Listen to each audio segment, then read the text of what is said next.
Hi guys! Magluluto tayo ng alamang. Ito, gigisa natin. May sili, kamatis, sibuyas. Ayan yung alamang. Hinugasan ko ng suka. Ayan, gigisa ko na.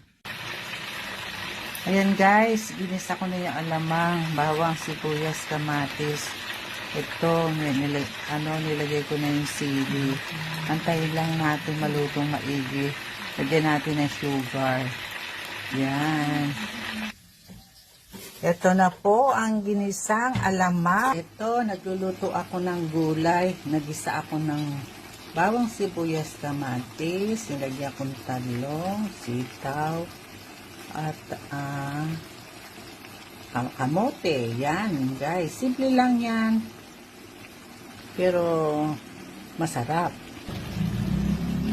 Ayan, luto na. Pwede na yan. Ito na po ang ginisang gulay. Ayan, kain na po tayo. Thank you for watching.